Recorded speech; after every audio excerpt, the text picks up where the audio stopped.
अस्सलाम वालेकुम स्टूडेंट्स, उम्मीद है कि आप खैर वाफियत से होंगे। इंट्रोडक्शन टू प्रोग्रामिंग, मैं आपका instructor Mian Muhammad Danish Farooq. Programming C plus plus जिसका कोड CIT 114 है। और आज हम इंशाल्लाह जो डिस्कस करेंगे वो एरर्स को डिस्कस कर रहे हैं अपने टॉपिक के अंदर कि एरर्स कितनी तरह के होते हैं और उनकी मिसाल के तौर पे कि उनके अंदर उनके फैक्ट्स एंड फिगर क्या हैं, उनको किस तरीके से आइडेंटिफाई किया जा सकता है। ये आज हम सारा कुछ देखेंगे अपने इस टॉपिक के अंदर। तो जिस तरह मिसाल के तौर पे हम सबसे पहले देख लेते हैं कि तीन तरह के हमारे पास एरर्स हैं। सिंटैक्स एरर हैं, लॉजिकल एरर्स हैं और रन टाइम्स एरर हैं।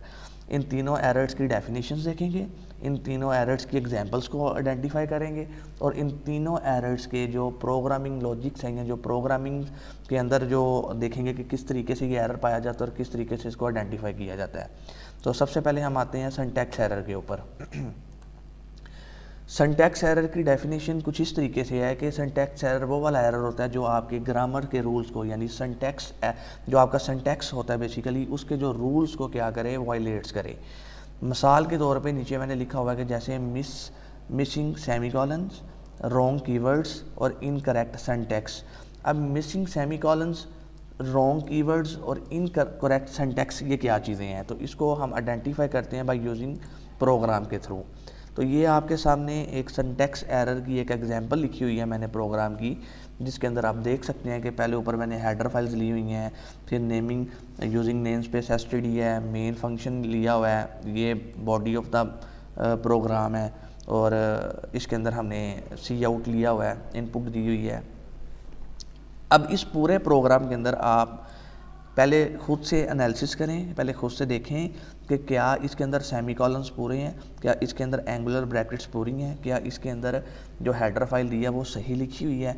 इस चीज़ को आइडेंटिफाई करें, एनालिसिस करें और इस चीज़ को एनालिसिस करने के बाद आप देखेंगे कि इसके आखिर पे जो सी आउट की स्टेटमेंट है, इसके आखिर पे आपके पास सेमीकोलन आता है जो कि मिसिंग था। अगर मैं इधर अभी जैसे मैंने इधर सेमीकोलन लगा दिया तो यानी इसमें से जो सिंटैक्स एरर है वो अब ख़त्म हो चुका है। अगर मैं इसको रिमूव कर देता हूँ या ख़त्म कर देता हूँ तो इससे मुराद ये होगी कि इस प्रोग्राम के अंदर सिंटैक्स एरर मौजूद है। अगर किसी भी प्रोग्राम के अंदर सिंटैक्स एरर मौजूद हो तो वो प्रोग्राम कभी भी रन नहीं होता। ओके हो गया, वो प्रोग्राम कभी भी रन नहीं होगा क्योंकि वो सिंटैक्स एरर का मैसेज आपको जनरेट करके देगा कि भाई पहले इसको ठीक करो, उसके बाद मैं आपके प्रोग्राम को रन करके दूंगा। ओके हो गया। उम्मीद है कि सिंटैक्स एरर की आपको अच्छे तरीके से समझ लग गई होगी। नंबर 2 पे हमारे पास जो एरर आता है वो आता है लॉजिकल एरर्स। लॉजिक एरर से ही आप आइडेंटिफाई कर लें कि लॉजिक्स मुराद है इससे, यानी लॉजिक्स कौन सी लॉजिक्स हो सकती हैं। मिसाल के तौर पे आपने प्लस का साइन यूज़ करना था, आपने माइनस का साइन यूज़ कर दिया। आपने ग्रेटर दैन का साइन यूज़ करना था, आपने लेस दैन का साइन यूज़ कर लिया। तो इस तरह की जितनी भी कंडीशंस होंगी, जितनी भी लॉजिक्स होंगी, वो सारी की सारी इस एरर के अंदर पाई जाती हैं। मिसाल के तौर पे इसकी जो डेफिनेशन है वो लिखी हुई है, program runs but produces incorrect outputs. Logical errors के अंदर क्या होता है कि जो आपके प्रोग्राम्स होते हैं वो रन तो हो जाते हैं, लेकिन जो उनकी आउटपुट आती है वो क्या आती है, इनकरेक्ट आती है।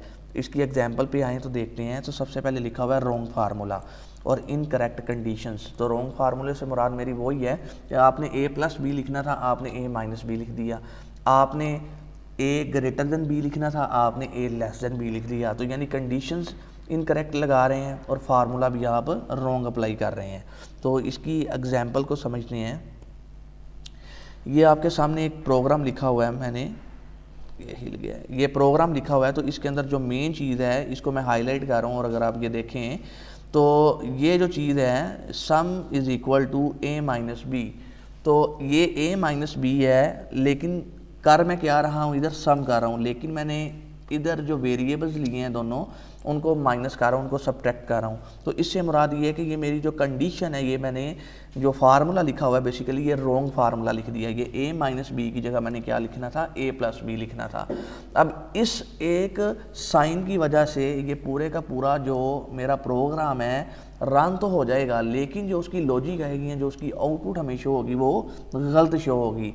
तो इससे मुराद ये भी है कि यानी ये हमने अभी आइडेंटिफाई कर लिया, अगर हमारे पास सिंटैक्स एरर हो तो वो कंपाइल होने के बाद रन नहीं होते, क्योंकि वो जनरेट कर देते हैं सिंटैक्स एरर को, और हमें पहले एनालिसिस करना पड़ता है कि कौन सी लाइन में हमारा सिंटैक्स एरर आ रहा है, और हम उसको पहले ठीक करते हैं, उसके बाद हमारा प्रोग्राम रन होता है। जबकि उसके बरक्स अगर देखा जाए लॉजिकल एरर्स को, तो लॉजिकल एरर्स के जो हमारे प्रोग्राम्स होते हैं कंपाइल होने के बाद वो रन तो हो जाते हैं, लेकिन जो उसकी लॉजिक होती है या जो उसकी आउटपुट होती है वो हमारे पास क्या आती है, इनकरेक्ट आती है या वो गलत आती है। तो इसलिए पहले हमें इसको भी आइडेंटिफाई करना पड़ता है, एनालिसिस करना पड़ता है कि कहाँ पर हमने रॉन्ग लॉजिक अप्लाई की हुई है या कहाँ पर हमने गलत फार्मूला लगाया हुआ है। तो उस फार्मूले को पहले ठीक करना पड़ता है, उसके बाद हमारे पास उसकी आउटपुट्स आती हैं लॉजिकल एरर की, वो हमारे पास ठीक आती हैं।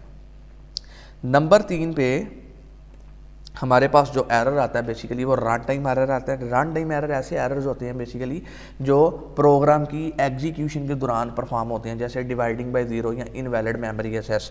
तो इसकी भी एग्जांपल को देख लेते हैं, मज़ीद क्लैरिफाई हो जाएगा। इसकी एग्जांपल के अंदर देखेंगे 2 वेरिएबल्स लिए थे इंटीजर टाइप के, एक एक्स था और एक वाई था। एक की वैल्यू हमने 10 ली थी जबकि वाई की वैल्यू 0 ली थी। अगर x डिवाइडेड बाय y कर दें, यानी 10 को डिवाइड कर दें 0 पे, तो आपके पास एक रन टाइम एरर जनरेट हो जाएगा, क्योंकि उसकी डेफिनेशन भी हमने यही पढ़ी है कि रन टाइम एरर ऐसे एरर्स होते हैं जो during the execution of the program के में हमें शो होते हैं। तो ये था आज का हमारा टॉपिक। अगर इसका सम अप किया जाए, इनका जो कंक्लूजन है वो देखा जाए, वो कुछ इस तरीके से है कि जो सिंटैक्स एरर होते हैं उनका जो स्ट्रक्चर होता है कोड का उसको फिक्स करना पड़ता है। जो लॉजिकल एरर्स होते हैं उनकी जो अप्रोच होती है वो हमें करेक्ट करनी पड़ती है। जबकि जो रन टाइम एरर होते हैं वो उनके जो एक्सेप्शंस हैंडल्स होते हैं उनको देखना पड़ता है। ठीक है, तो ये हमारा आज का टॉपिक था, जो बड़ा ही इंतहाई आसान टॉपिक था, और मुझे उम्मीद है कि आपको अच्छे तरीके से इसकी समझ लगी होगी।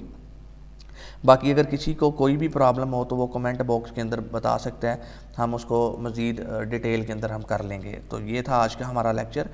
अल्लाह हाफिज़।